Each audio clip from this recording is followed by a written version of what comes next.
आपल्या उरण तालुक्याचे नेते, भारतीय जनता पार्टीचे उपाध्यक्ष मुकुंद भाई गावण यांचा 47वा वाढदिवस आहे। ते उपाध्यक्ष आहेत, त्याचबरोबर समाजकार्य करत असताना त्यांना साहित्य परिषदेचा समाजभूषण पुरस्कार आणि ते सन्मानित झालेले आहेत। आणि त्याच्यानंतर त्यांचा 47वा वाढदिवस।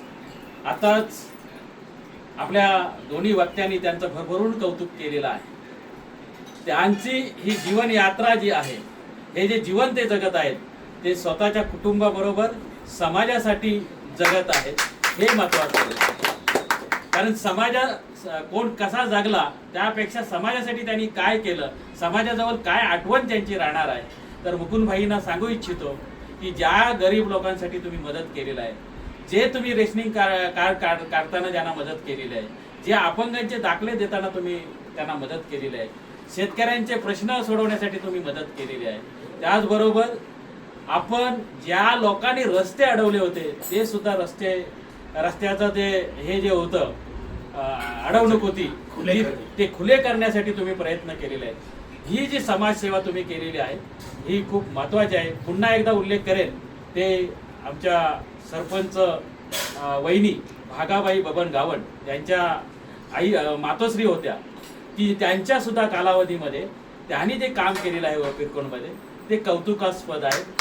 याच्या पुढे सुद्धा ते शैक्षणिक संस्थांमध्ये म्हणजे पिरकोण शाळेसाठी गोर गरीब मुलांसाठी त्यांनी ड्रेस उपलब्ध करून दिलेले आहेत। त्याचबरोबर आपल्या इंग्लिश मीडियमसाठी त्याने विशेषतः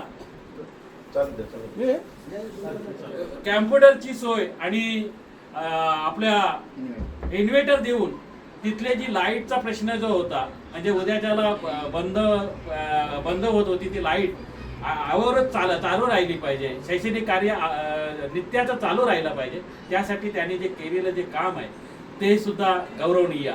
आणि याची रयत शिक्षण संस्था भविष्यात निश्चित दखल घेईल मुकुंदभाई, कारण रयत शिक्षण संस्थेमध्ये ज्या लोकांनी काम केलेलं आहे त्यांची दखल निश्चित घेतात। थोडंसं राजकारण येतो आणि मग राजकारण आल्यानंतर अडचणी होतात आणि मग आपण आपल्या माणसाला दोष देतात। तुम्ही दोष हा आपल्या माणसाला दिला पाहिजे, कारण आपल्या माणसानेच पुढे घेऊन गेले पाहिजे।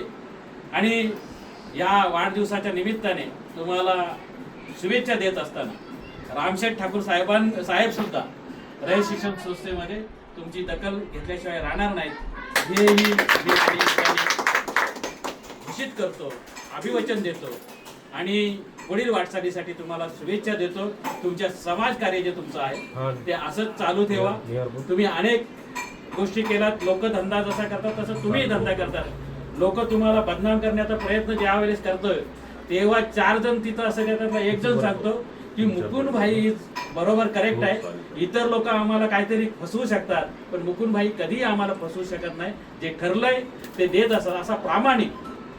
असा प्रामाणिक माणूस म्हणजे मुकुंद भाई आहे आणि म्हणून त्यांना आपल्या सर्वांच्या वतीने वाढदिवसाच्या हार्दिक शुभेच्छा देतो आणि इथं सांगतो, जय हिंद जय भारत।